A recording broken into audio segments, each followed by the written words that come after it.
All right. Okay. Hello, everyone. Thank you for coming to What Can Poetry Accomplish? A poetry conversation led by Virginia Walker.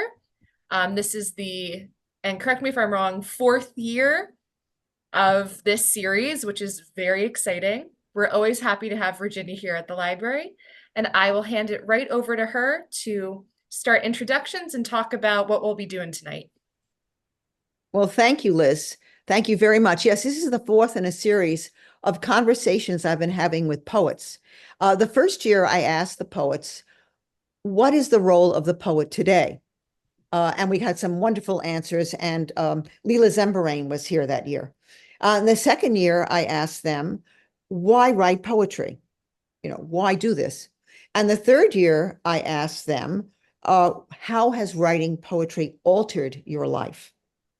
And tonight, I'm going to ask my new poets, three new poets, what do you want your poetry to accomplish?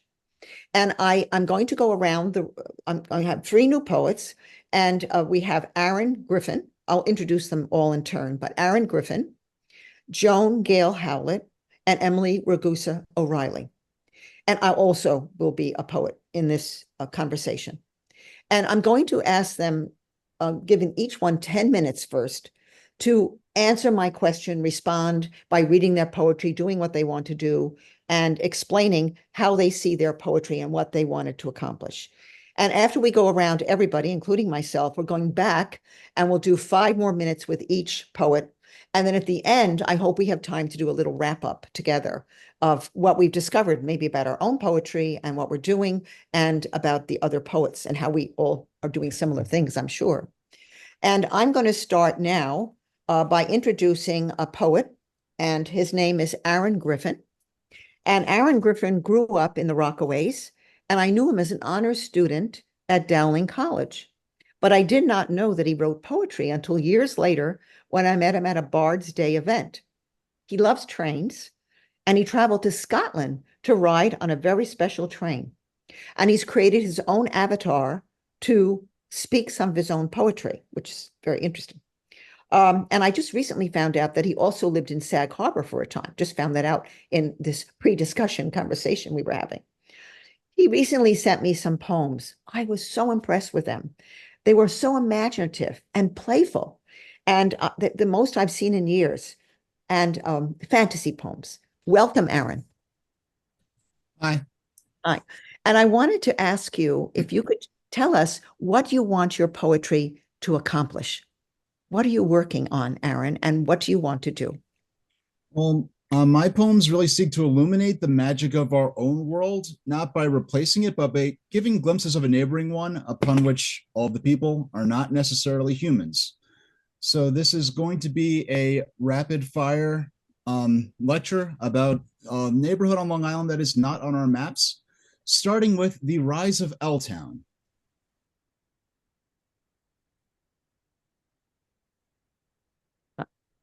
You froze.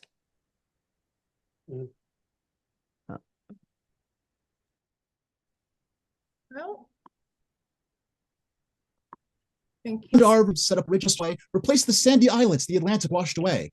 When casinos went to driftwood and hotels were rocked by waves, they built the airborne platforms where the city's rich could play. The day construction started, fog invaded from the east, and in came workers from the moon with features like a beast's. They had fur and floppy ears, and their feet resembled paws, but they spoke the words of humans and had no sharp teeth or claws. And concealed in the convenient haze, moon people got to work and built the islands poised above the ocean and the earth. And while mist obscured the sight, they built the town by unknown ends and added stations for the trains and mooring masts for zeppelins. The elevated ocean town, as soon as it would be found, paid the price for being up. Its temperature was often down. Thus, those who built it made it homes so suited as they were, and most of those who live there now are folks with tails and fur.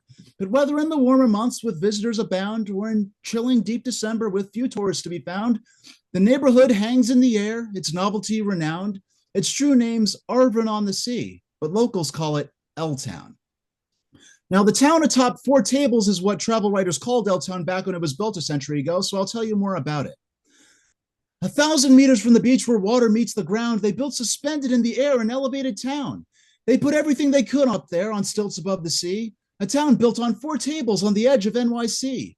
Upon one square measuring just 360 meters, they somehow fit amusement parks, arcades, hotels, and theaters, and an epic sports arena of a most astounding size where athletes play air polo on the backs of dragonflies.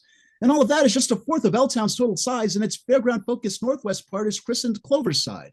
East of there, another square, the same size as its neighbors, is residential space, so tourist interest often tapers. A compact and efficient place where fuzzy folks reside, though they're not as dense as it may seem, they call it Diamond Side. Some streets have brownstone houses built narrow and side to side, where elsewhere are apartment blocks that rise into the sky. And among it all are gardens atop and in between the towers, where migratory flying fish can stop and smell the flowers. Many shops and eating counters are within walking distance, and for further destinations, green line streetcars give assistance. On pathways above certain roads, electric trains depart, made wide and given trees and grass and furnished like a park. The trolleys roll by often for commuters' satisfaction and for birds who drop nuts on the tracks so passing cars can crack them. Though as old as these machines may be, they still earn their enjoyment, and working in their element, their bells ring with enjoyment. Seats are soft for comfy rides along the grassy rails and well designed for use with people with and without tails. Plenty of room was set aside to trek between the trams. Whether you choose to ride or walk, the green line fits your plans. And if you choose, kick off your shoes, stroll track sides lined with moss. It's nice to walk on whether you've got human feet or paws. If you walk or if you ride, that line will take you southwise, where furthest from Manhattan stands the sylvan space of Spadeside. If you like trees, they've got them here shading the cobbled roads, and a vast botanic garden that the ocean bees call home. And in the very center is a pretty little pond where eels attend the patches of the seaweed that they farm. And if you like to read, the Ocean Library is lovely, though they've many sites in Rockaway. This one is for the public. Styled as an ancient castle, it was once a private mansion and ripe for renewed purpose as a reading house expansion. This library acquires books from many other worlds, and from their distant traveled words, wondrous tales unfurl. The houses here are cute, with little yards unbound by fencing, amidst orchards throwing fruit of far too many kinds to mention. The calmest quarter of them all is here of what can be found, but south and to the west, Hardside's hustle is renowned. Factories and warehouses there since the district's past are shadowed by new high-rises of shining steel and glass. They make and store things down below, and then up high they sell them. The global market has great needs, so here they work to quell them. The raw materials come in on massive ocean barges, and out goes finished products on board freighter ships to Carthage. This plate also hosts a college to push knowledge to its edge. Ocean Library's headquarters here gives tomes to which they dredge. If you're ever in the boroughs, don't just drop by Times Square and Broadway. Take the subway out over Jamaica Bay's 2 causeways and through the fishing village on the island in between. And yes, I promise you, you're really still in NYC. Then at Beach 67th, the first stop in Rockaway, just transfer to the trolley rising from the ocean spray. Whether you call it part of Arvern or a city of its own, come and see the floating islands that the moon people call home. Of Clover, Diamond, Spade, and Heart, each side playing its part. A visit here is no gamble, something special's in your cards. Where the skyward slanted pier links upper reaches to the ground, where seabird song will always sound among the clouds in L-Town. Now, the Ocean Library mentioned in the previous poem is supplied by what they call the Little Train of Books. A friend of mine is from that world and works there, so I will let you tell him. I'll tell you all about it. Hi, all you humans. Beachgoers from out of town give me bewildered looks as I roll down Arvern's boardwalk with my little train of books. It looks a bit unusual, but all the locals know my train will chug along whenever books have got to go. They built the tracks 2 feet across a century ago, but even up to modern times, these rails aren't just for show. On the islands built of iron standing high above the foam, directly south of Arvern, where Atlantic sea doves roam, Ocean Library holds books from worlds too numerous to count, and with collections ever growing, storage room had to be found. That's where my little train comes in, to pull its share of weight, and to take along to elsewhere loads of literary freight. The route isn't so far. These books are going west to Hamels, so rolls my train along the track set in the wooden panels. The jaunt along the pier that links the ocean town with Earth is drownward slubbed so that my engine barely has to work. The children wave, I blow the horn. Their eyes light up with glee. These books will be in their hands soon to open up and read. Some say my train looks cute, though that was never its intention. It's not a toy, yet sometimes kids are taller than my engine. The tiny cab has space for me to tuck my tail inside, and the wooden seat has cushions made for softening the ride. And in the spring and summer and the warmer times of year, I remove the engine's roof so ocean breeze blows back my ears. At Beach 90, if the tracks turn north off from the wooden road, straight into the warehouse where the yard receives the load. The cars are sorted swiftly and each has a place to go, so they are lifted into storage racks split up by decimal. When the orders come from L-Town to the Hamels warehouse station, Ocean Library needs books back for archival or translation. And with the new train assembled and my destination planned, I drive my engine eastward up the railway by the sand. Then 80 meters up and several hundred past the shore, the incline levels out on L-Town's brick and metal floor, and back on its familiar turf where fuzzy people flock, the engine rests its wheels of the library's intake dock. The arriving cars are cataloged and moved about the yard, but that job is for others. Now, my engine's oil starved. Today, my job is done, so to home I shall depart, to my lovely little home over on Amstel Boulevard, east of Beach 69th Street, overlooking the canal, opposite the Crimson Castle and the Airborne Polo Grounds. Sometimes I think it nice to walk and slowly take my time, but tonight I'll ride the tramway operated by Green Line. The President's Committee cars, though modestly they reign, seem massive on their full-width tracks that dwarf my little train. The trolley ride is short, but yet it's always worth my token when the ringing bell and brights the plovers out into the open. The city has few stars. There isn't much above to see, but for lights for huge dirigibles and coming from the east. Though Manhattan's shining towers and South Brooklyn's gleaming parks cannot outshine the emerald moon as through the sky it arcs. And in my house, once things are quiet and I'm through with household tasks, after a day of moving books, I sit and read at last. A world so like my own, but yet magnificent and strange, that in my imagination come to life beyond the page. Of earths whose moons are white and shine at night like giant pearls. For flying craft with wings like birds make trips across the world. For giant fish that don't lay eggs spray geysers from their backs.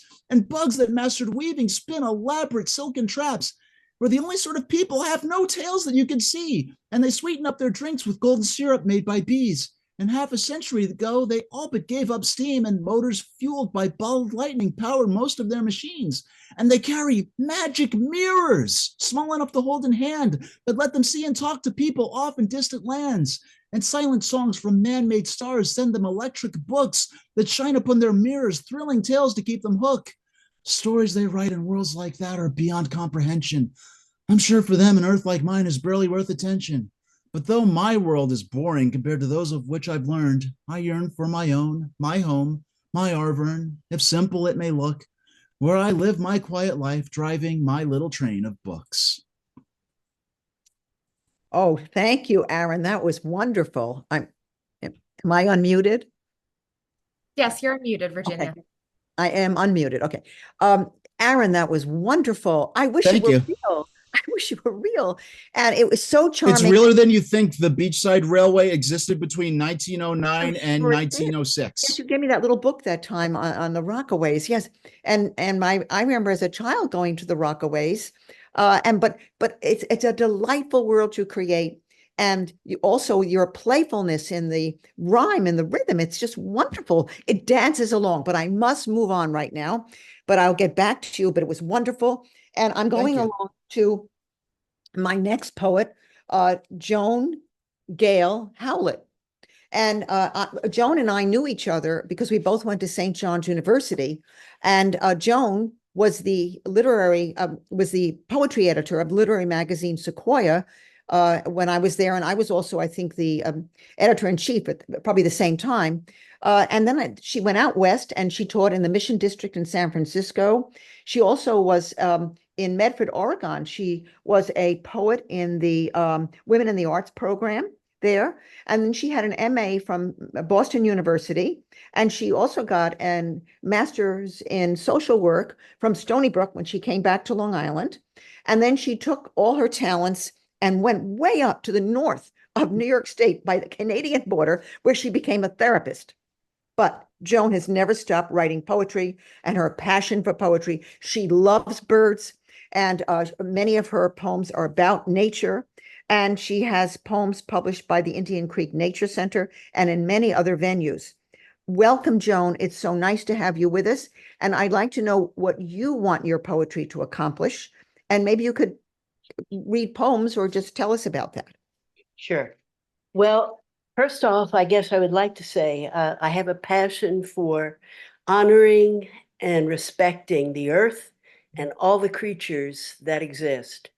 And I just hope that we stop fouling the nest and have appreciation for everything that lives and the minerals that should remain on the ocean's floor, they're now being dredged up in Papua New Guinea, which is very, very unfortunate. But anyway, I'll start reading. Sure, thank you. And this is a poem of deep and enduring gratitude for Anne. Of all things dear that cradle the spirit, bless swooping swallows, diving ducks, your hand in mine at dawn and dusk. Your touch tames all things wild, my heart. And I'm going to move along to a poem about the Orkneys in Scotland. Just an absolutely beautiful place if you love birds and wildlife. The Orkneys, June 2012, for fellow birders Anne Beaulieu and Mary Beth Warburton. Here the standing stones predate the pyramids, and fossils are striated tells from times before dinosaurs turned into birds and tree shrews into us. Encrusted fish and mud of sub-equatorial Lake Orcady. At the edge, desert evolved into highlands. The lake itself turned into islands of wind, ruins, and birds encrusting cliffs.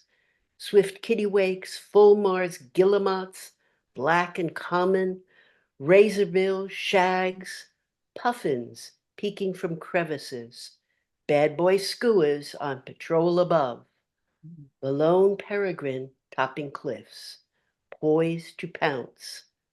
Little wings, too, in tufts of trees, greenfinches, robins, song thrushes, wrens, on lochs and lochans, wee dabchicks, shovelers, redshank, divers, widgeon, and dunlin. Over firth and flow, arctic and little terns, swoop and plummet, while short-eared owls and hen harriers glide the gorse. Tiny flowers flourish in salt-stung air, encircling the beaches as a basking shark swims loops in the sea, sifting plankton near the shore.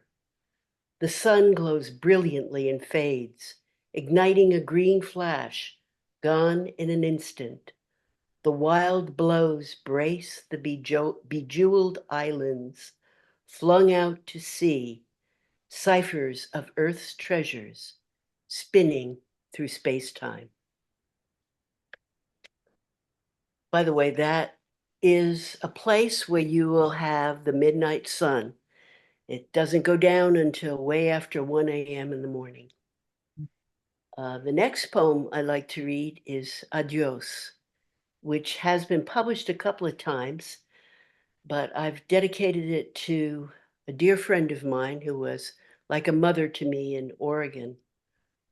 Adios, on the passing of Susan Jane Hewlin, Janie.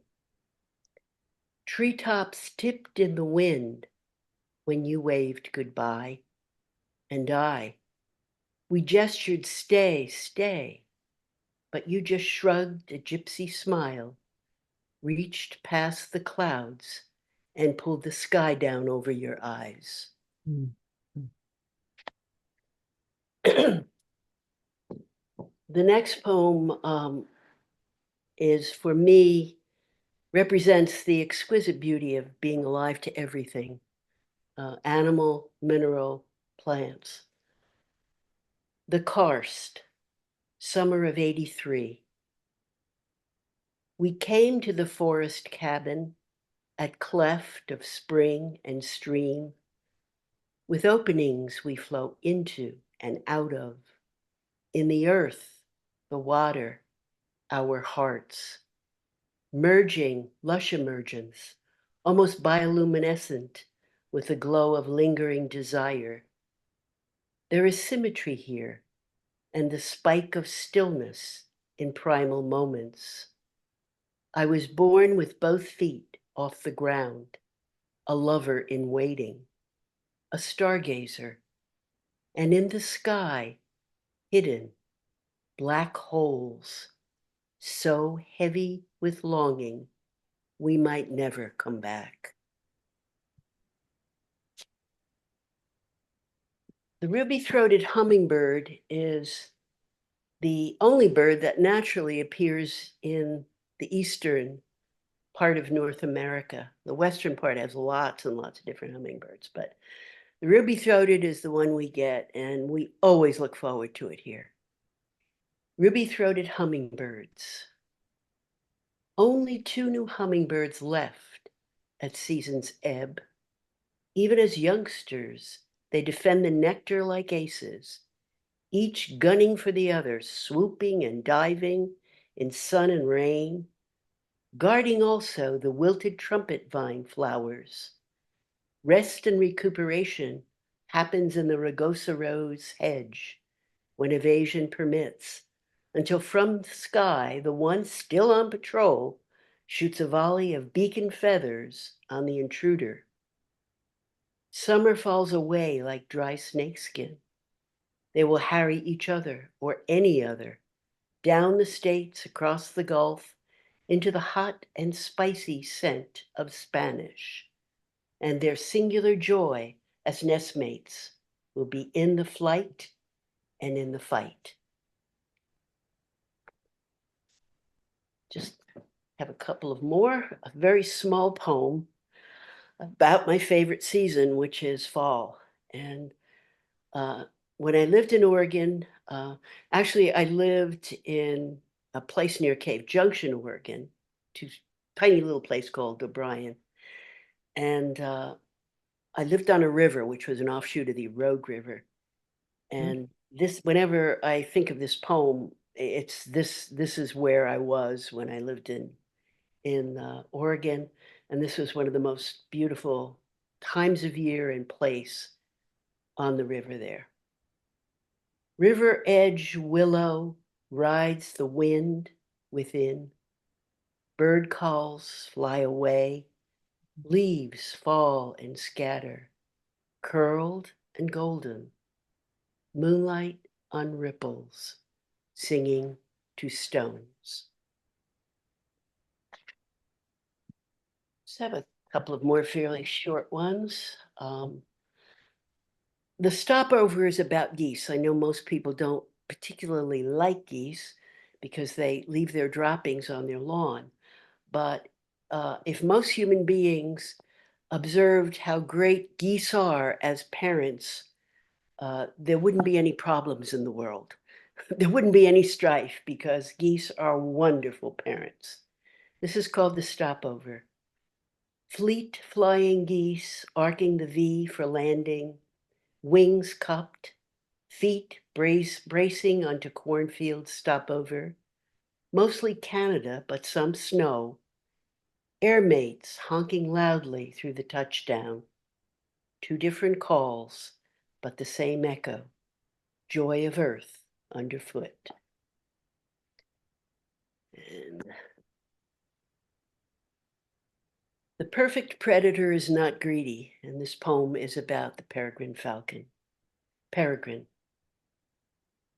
The falcon shoots across the lake, a blur of wind and feathers, halts, hovers, stoops, strikes.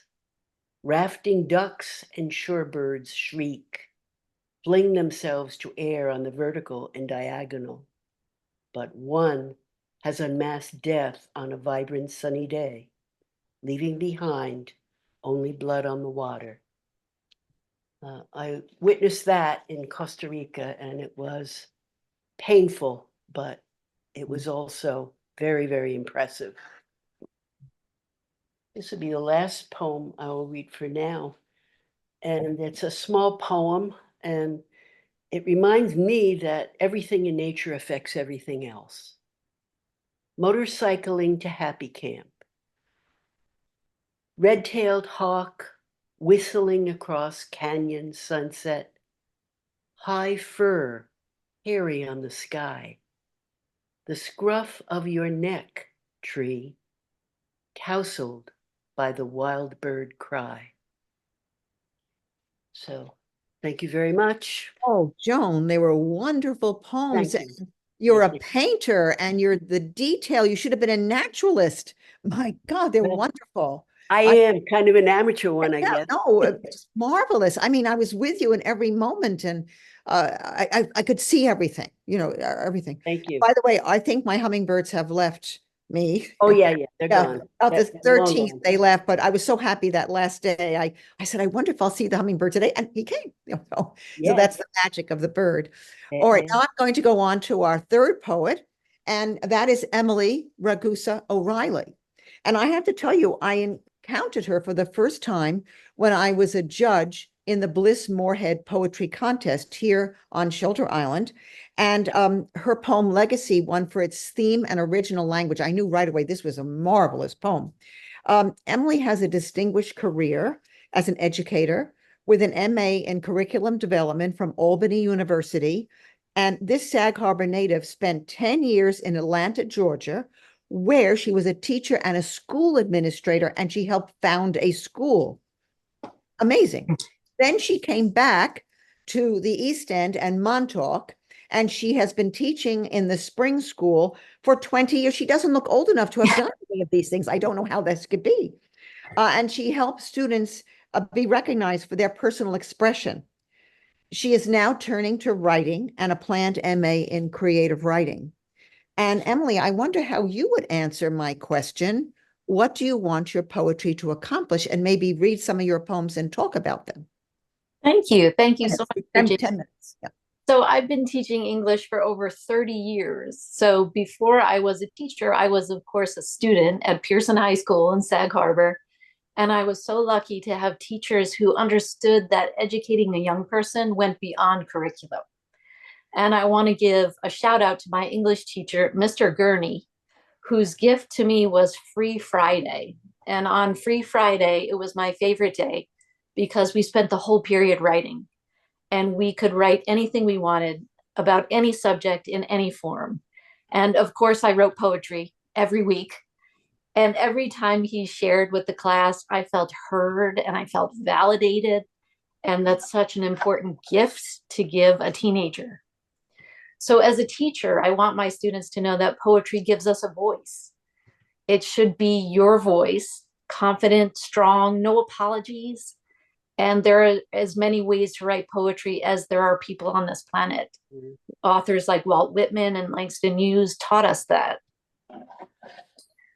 So for many years, I sought out poetry competitions, not for myself, but for my students. And life is all about taking risks, and sending your poetry to some nameless, faceless critic to judge is about as risky as it gets.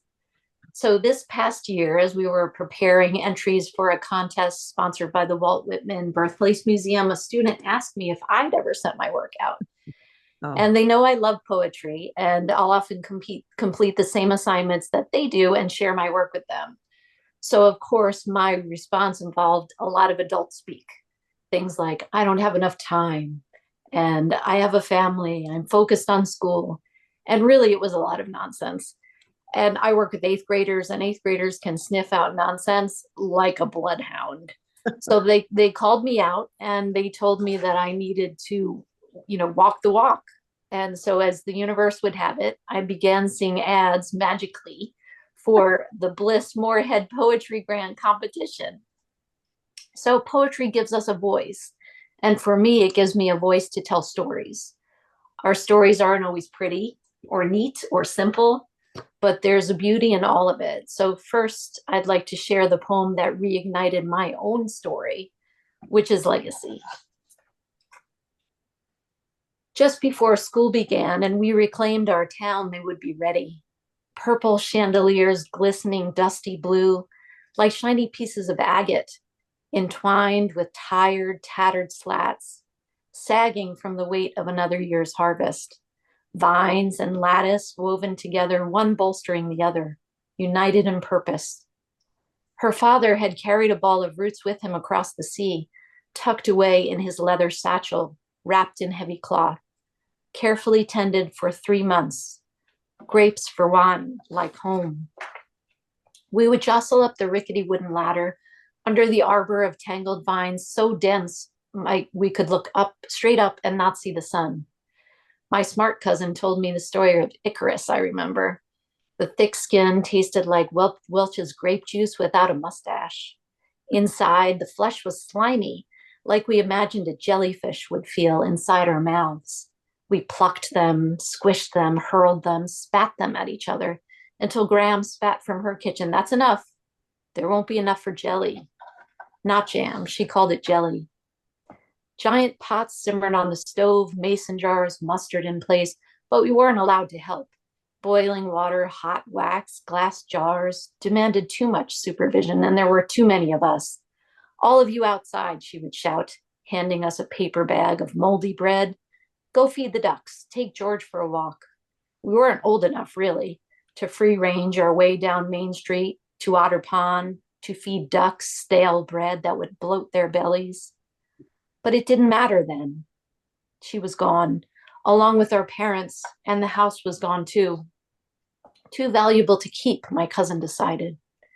The aching trellis interred in a rusty dumpster by the curb, vines and wood indistinguishable after 4 generations. Hydrangeas, a burst of blue, some landscape designer decided would really be more fitting for a house on Main Street. So we walk past, and I tell my son stories to anchor him to this place. All the parades marched past our porch. It used to be painted light green.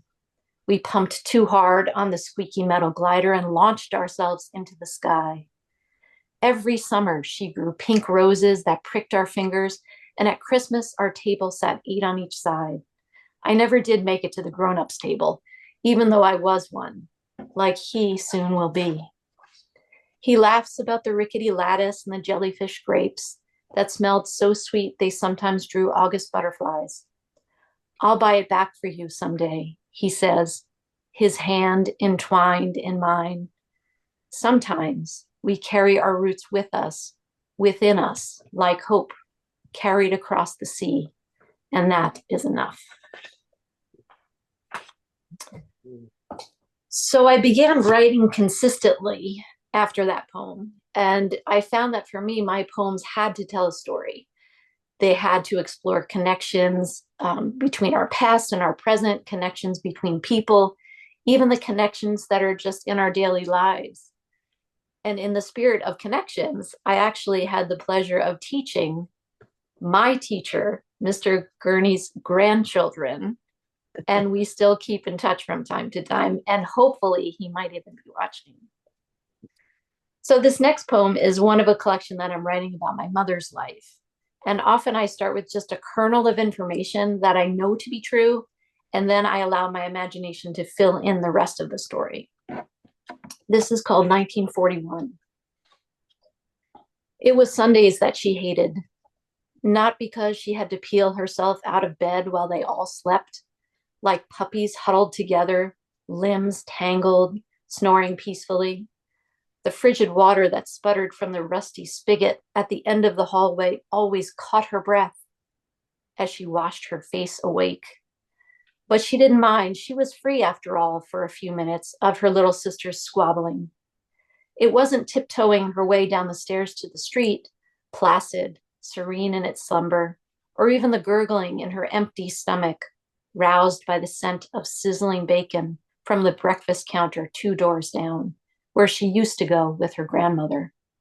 Helen felt grown up striding down the empty street as it began to stir, clutching the key that hung from the necklace of frayed yarn. One time, a traveling circus had come to town and marched down this street, her street, Main Street, on its way to an empty field just outside of town. A baby elephant, tethered by a heavy chain, followed a tiny man dressed like a tiny clown.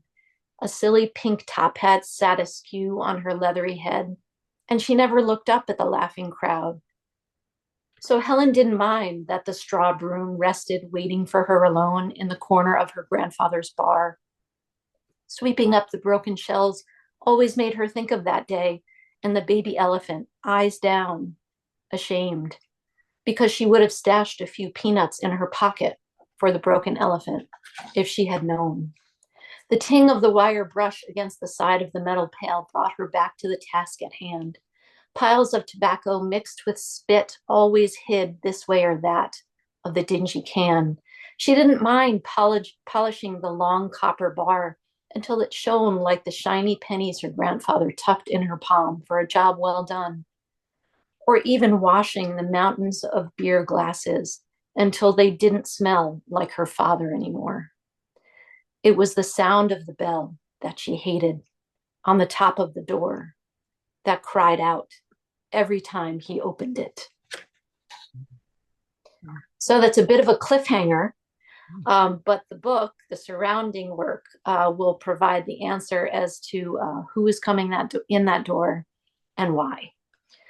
So poetry can help us to find our voices and to tell stories that need to be heard so that we keep them and we hold them for people around us and the people that we love. So thank you. Oh, Emily, they're wonderful. And you're so vivid in your description. And I felt everything. And I got the little baby elephant. I'm so interested in that. And I got so involved because your description is so precise. Oh, thank you so much. It was wonderful. And now I have to go on myself here. Am I not? I think to me, poetry is about finding the truth. And I always am after the truth. And how I convey that truth is something that I'm always concerned with. And I'm going to read you a poem that I wrote 8 years ago.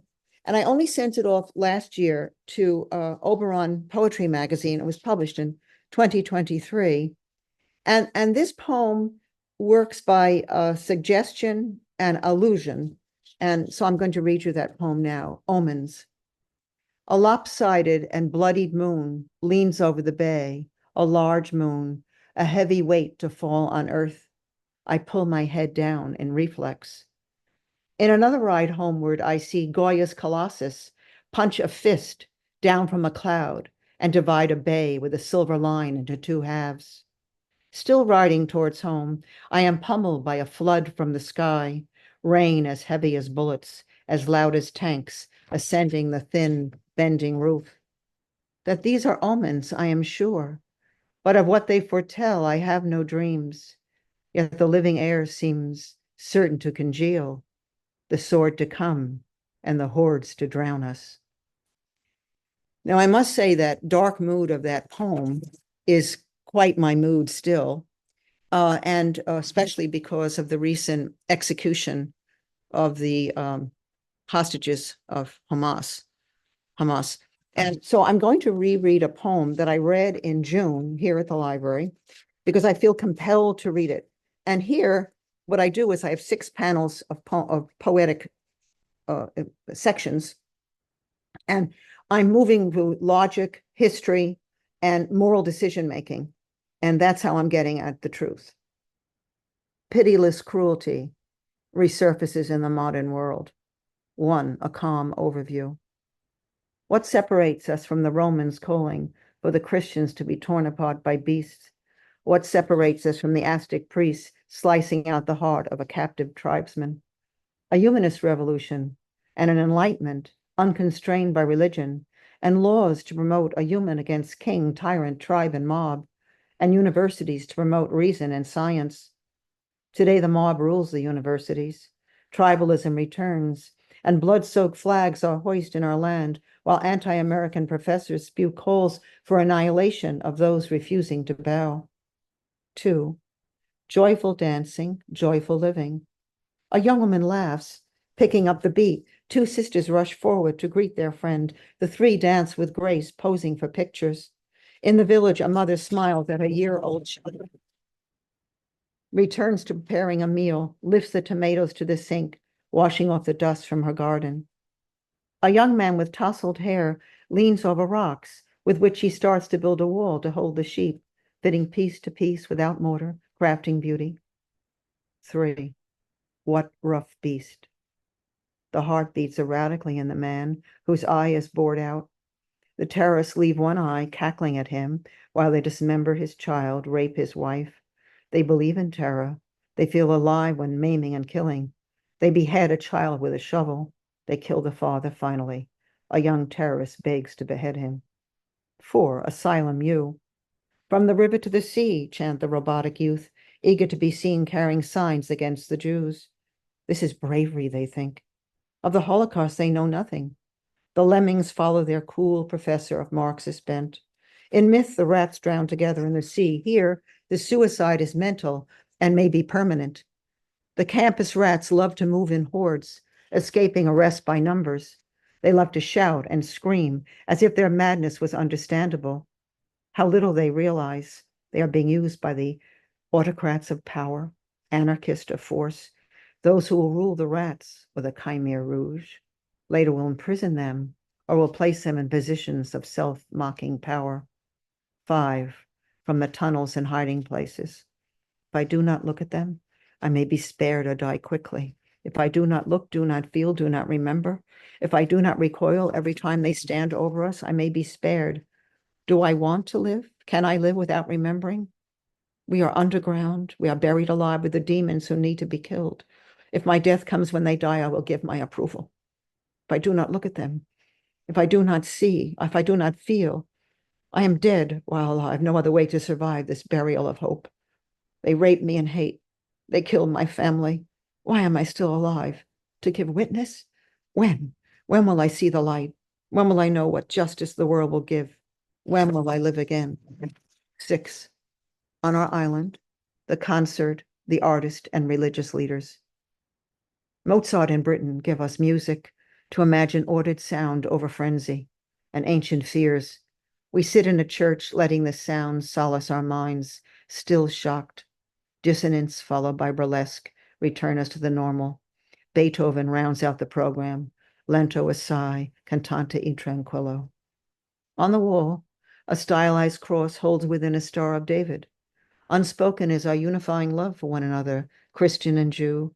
We are alike in holding love as our banner and guide, rather than hate, renouncing force over the other. Weeks later, an island artist who crafts tapestries of women in gardens invites her rabbi and the island's church leaders to speak to our community. Police guard us. All is calm in our civilized world. And the last poem I'm going to read in this section is a very personal poem in which I use a very strained and an elaborate metaphor, what we'd call in poetry a conceit, to try to express going from an interest to an insight. And it's a very personal expression. And I think Emily, in her poem about the past, and will understand this of what I'm doing here. Threads in cloth. Stitches fine are made with a backstitch, taught me by a neighbor in the fur trade. As a young woman, I plied a needle in my lazy days. After abandoning the silk flowers, my mother wanted me to craft for grace, but I soon tired of fake blooms for grace, and heavenly grace as well, and Saint Teresa, another proffering of my mother's globe. My neighbor was a Greek, bearing a first name as a last. I was alphabetized by a name acquainted with Western Isles, not Anatolia, where my father's father was born in Harput. Rounding out the corner of our block were the Jews of softened names. We were tightly bound to stitch into our block with a determined astonishment to succeed. I made a gray skirt by hand, a simple blouse with a sailor collar, stitched so perfectly in place that I wept when I outgrew their slim silhouette. The green flower dress with a full skirt I wore for parties and saved for years for its stitches, so evident my careful labors of creation. My father gave me my leisure days to stitch by his labors of mind in industry and his patents. My eye was so precise then, and each backstitch assured that the seams would hold for years. And I've held it all in awe, the perilous journeys that brought all our families to those Tudor houses in the estates so near to Manhattan. We were all piercing a cloth to submerge and merge, stepping back to survey as if in a folk dance where we came from and locking the past firm. To go forward, we must go back, if only to strengthen our own seams of choice. I bought a machine to sew, but I missed the handwork and made only simple palazzo pants of Hawaiian cloth bought by my mother-in-law. My sewing days vanished into grad studies and a teaching career. but the backstitch has served me well. I reflect back often to make sure my progress forward honors the labors of the past. I broke the globe of religion offered by my mother, but I took a metronome with me and her music. I brought her flowers to life in soil, not silk. Had I returned to the soil of my father's grandfather, who tilled hefty poppies into coin to send sons to schools of math and then to foreign lands? What threads within me, firmly sown with seed, backstitched by me, blossom now in furrows of my soul? And I think it's time now I go back to Aaron. And Aaron has promised me that he's going to lighten the mood with some criticism of crazy legislation. Aaron, isn't that what you're going to do in you told me when you come back for your other 5 minutes here, you're going to get into some little bit of satire, I think.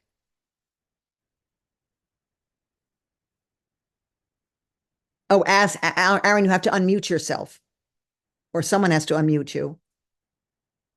Can you unmute yourself, Aaron? Okay, here we go. Sorry, I had some Murphy's Law internet connections and had an internet hiccup for the first time in months, but I was able to hear most of it. I don't know if you saw me. I have two poems. Okay, one informs the other, both very short. Excuse me. Well, so this poem is a true story about an imaginary body part.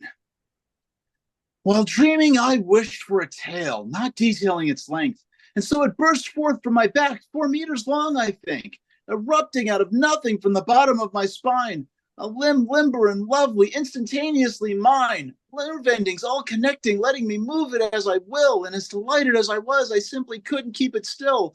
I wagged its length ecstatically, my heart aloft with thrill, running my fingers through my fur, snow white and soft as silk, sinuating, stimulating, all aglow with satisfaction, overwhelming me with whimsy till I couldn't keep from laughing.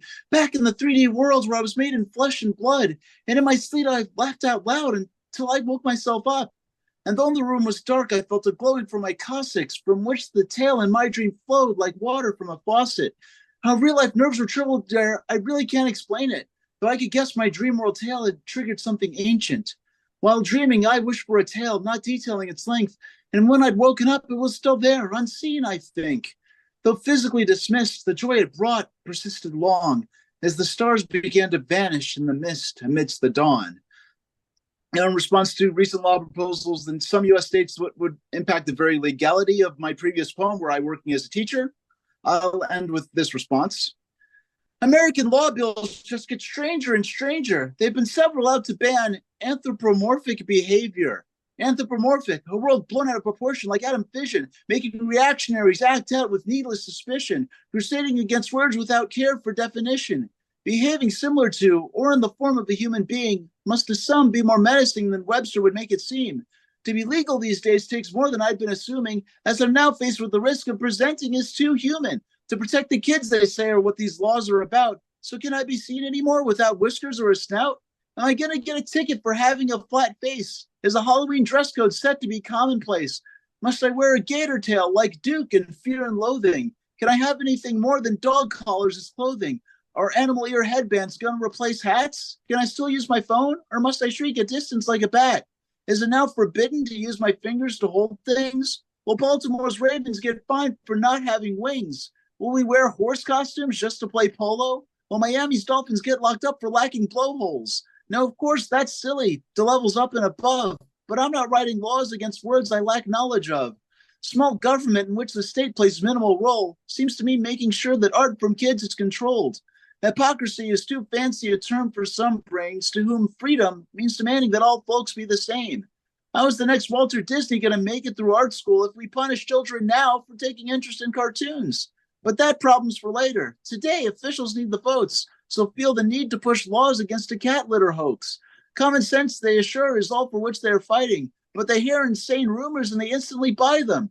How much of their authority should lawmakers use to inquisition children for a litter box ruse? Are only thoughts from pre-approved lists to be mentioned, lest an underage artist be considered a menace? They can set up checkpoints to search children for weaponry, but now they want to frame creature drawings as threatening. Nothing like paranoia of invisible enemies to train today's kids to partake in democracy. Hunting down toon animals to charge with sedition makes me view my lawmakers with upgraded suspicion. They claim to be the biggest freedom lovers around while writing laws that saying pigs taken out should be beaten down. I'm not against rules, but laws against people worry me, reminding me of what took place a while back in Germany. Will this farcical march slow? Will the folly about face? I don't know the future, but as kids say, watch this space. Same Cartoon Cat channel, same Cartoon Cat time. Sit back, kick your paws up, and watch democracy lose its mind. Thank you. Thank you, Aaron. But I love that about the cat litter hoax. Anyway, well, thank you very much. I am, and we'll try to get back to you later for a final comment. And I'm going to go back to Joan. And Joan, I'm asking you 5 minutes you have, and you can talk more about what you want your poetry to accomplish. Okay. Well, I'm going to read a short poem and then kind of a medium one that Okay. I don't think will take up 5 minutes, but the first that I'll read is Nightjar in Daylight. And this nightjar is a paroquet, which is not found here on the East Coast, or even pretty much in North America, except for the very southern states, southern Texas, for example. The paroquet is a nightjar much like the whippoorwill. So you'll hear it, but you won't necessarily see it because it's a very shy bird. So paroquet in daylight, the common paroquet at Estero Llano Grande State Park, Texas, 11/8/15.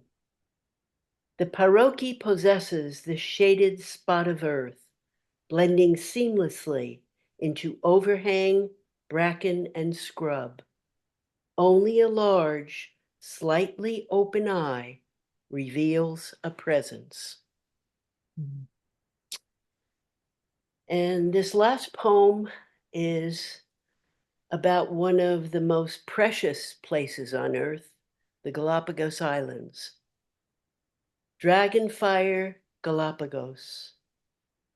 Dragonfire, Galapagos, tectonic, volcanic, treasure of the equator, cooled from molten rock to matrix. Pohoho, Pillow, growing Opuntia, Palo Santo, 5 different mangroves, scattered islands of heaven turned earth, each beguiling with endemics and wanderers. Off the coast, El Corona del Diablo encircles the sea. Everywhere, stunning shearwaters call and swoop, storm petrels, albatross, swallow-tailed gulls sky dance around the sun. Red and blue clown-footed boobies shuffle eggs. Frigate birds, lava heron, and lava lizards. Iguanas of land and sea skitter and laze. Giant tortoise, domed and saddlebacked, lumber.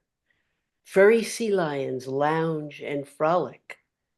Penguins at their northernmost rock side to side as they walk the beaches. Sharks, sleek and single-minded, periscope near the shore, while the tiny ghost shark glides below, deep and translucent. On the clutch of islands, finches chitter from each niche. Shoals of fish and rays and sea turtles scent the air, stipple the waves. Creatures of water, land, and sky, unafraid of human traffic, pairing up around us despite us. Teetering on cliffs, diving crater lakes and into the wide ocean, crawling and flying across stone and scrub. Darwin's epiphany, visible in rock, root, and flesh, animal, mineral, and plant. The bounty from broken earth, fire, and isolation lays bare my heart and fills it. Oh, it's like an Eden you described. It Oh, was. oh, It thank was. you. And Let's hope it stays that way. yes, well, you're doing everything in your poetry to accomplish that, I see. I Yeah, hope. that's certainly what you're doing. And I'm going to go back now to Emily. And Emily, you have 5 minutes now. to do whatever you want to continue to explain what you want to accomplish with your poetry. Thank you. There we go. So I feel like I've been very lucky to have been loved by a lot of people who didn't have to love me. Your family sort of is required to love you. But growing up, I was profoundly affected by people like teachers and coaches and parents of friends and even neighbors who chose to love me and support me. And I think a lot about what they've added to my life and how I can pass that on. And one way I can do that is to write about them and tell their stories. So this poem is called I Imagine Her Life This Way. On Saturdays, we drove to the chicken farm in her tiny tan car, singing Love Will Keep Us Together wonderfully off key. Her eyes, cornflower blue, laughing through the steering wheel. My head hanging out the window, flying like Wonder Woman without a seatbelt. She disappeared into the faded cottage that smelled of iron and bleach as her dinner squawked its farewell. An endless carousel of kittens waiting for a morsel, kept me company outside until she emerged, brown paper sack in hand. She shook her head and laughed out loud when I asked her if it was true. Did they really scuttle about headless before they died? We bought our chicken, wrapped in plastic and yellow styrofoam, at the IGA in town. I never asked why she didn't too. She rented a humble apartment in the house next door, the one my grandparents owned and sold and left before I was born. She never had any family except us and her old cats and the other old ladies in the other old apartments. Gray bangs cut in the reflection of her bathroom mirror framed her withered, round face, makeup free and freely masculine. Fleshy arms and thick legs made her more round than tall, like the witches in my picture book, wart and all. But I wanted bangs too, like Jeanette. We planted bulbs in the fall, sowed marigold seeds in the spring, and tended her rented garden together all summer, carefully trimming spent roses, collecting withered lilies to make room for new blooms. She was patient, kind, indulgent with her time, her grace, her love, her only possessions.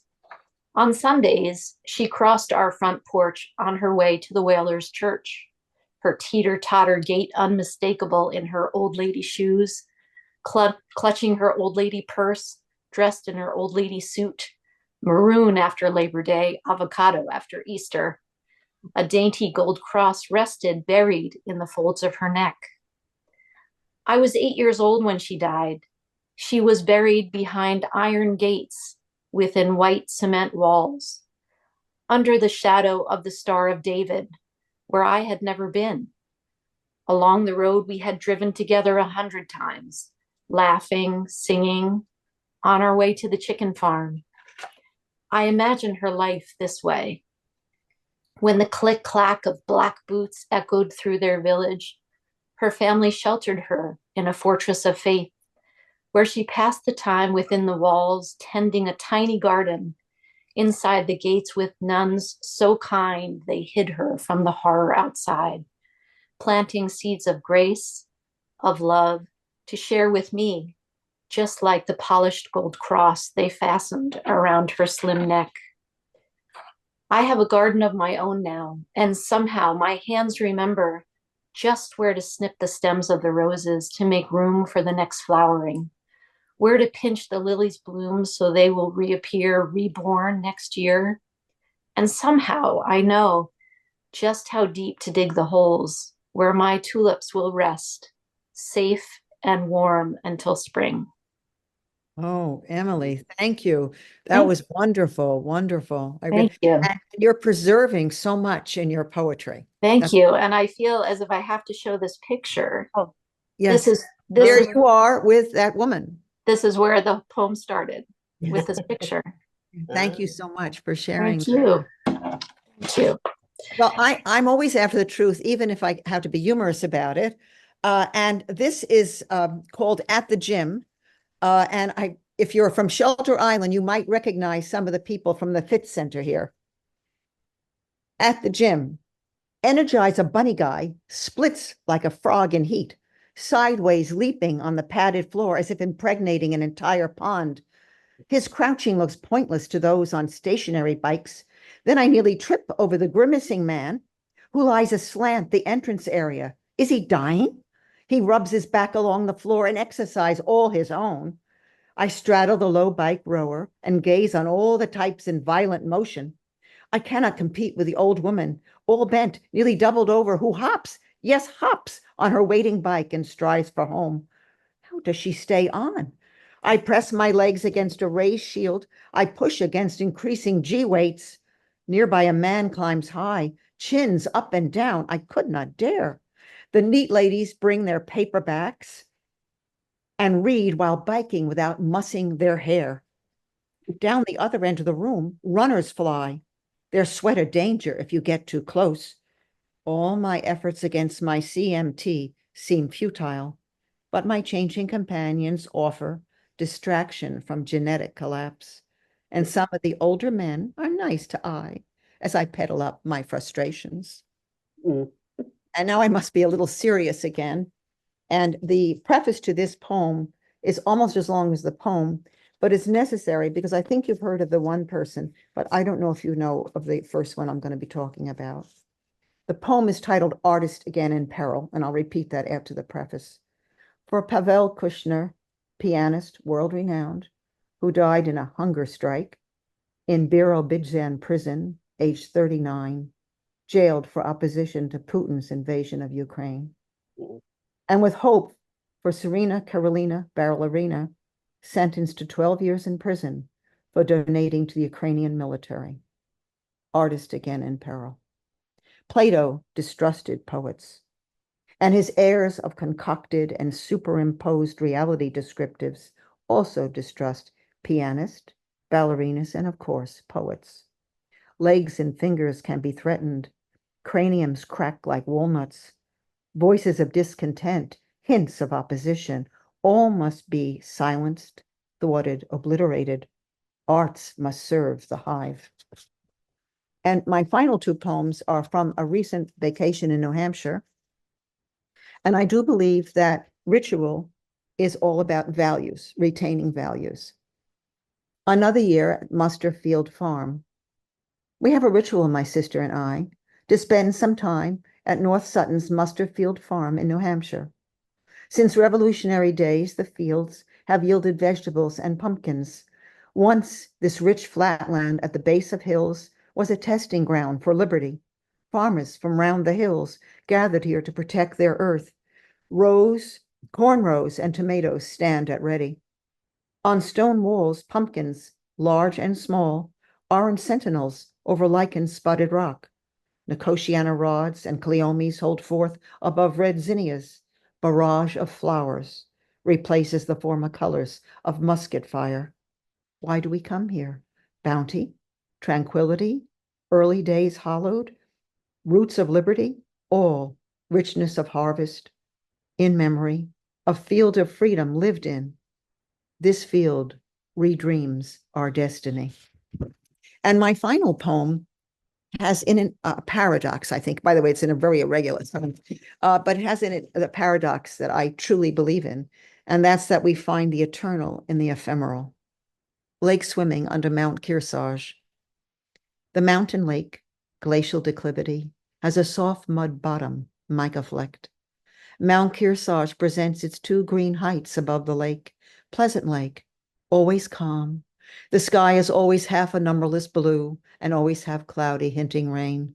Each time I enter the lake water, I thrill at cold rush on my legs. Soon I am accustomed and move to swim. I glide in a side stroke, feeling part of a deep map of ancient hills and more ancient water, minnow-strewn and mica-flecked.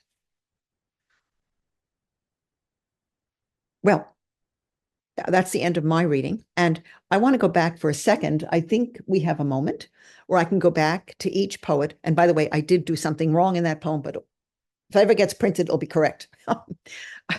But I want to go back to each poet, and maybe we can wrap up a little bit here. Did we learn anything from each other? And I just want to say what I see. I see that, Aaron, you are bringing forth imagination and playful poetry. We need something like that in our world. It's playful, it's delightful, it's fun. I'm so glad you're doing that.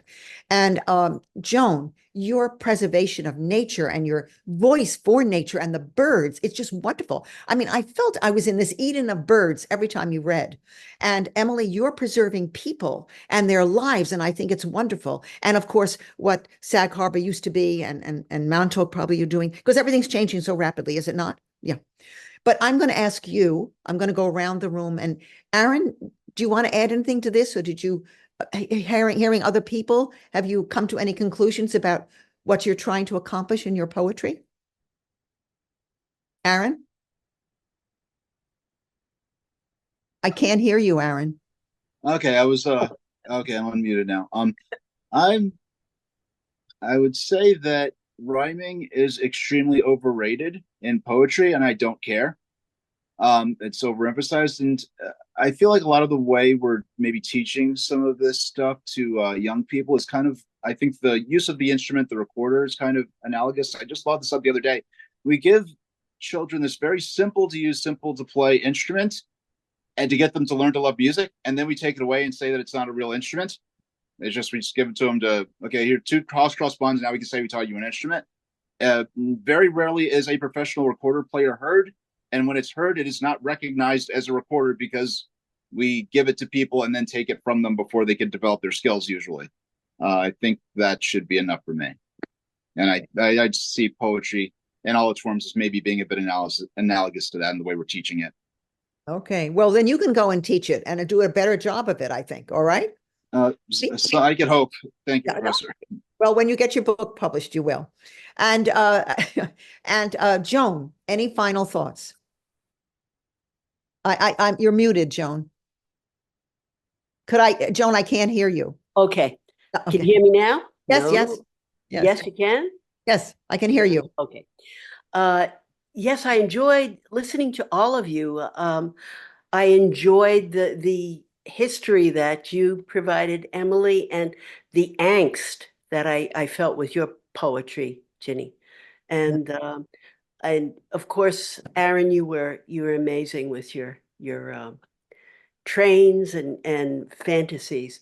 So I appreciated listening to all of you, and I feel as if I get so very angry sometimes about what's going on in the world. And I just keep, the satellites up there that are just, ruining the sky. But anyway, it's good to hear the passion that comes through with poetry about the things we love. So that's my take on tonight's. Oh, thank you, Joan. I and Emily, any final take? Emily? I can't hear you again. There you are. There. I think, I work with kids every day. And so we write a lot of poetry and we read a lot of poetry. And I think the most important thing we can do is show kids that poetry is for them.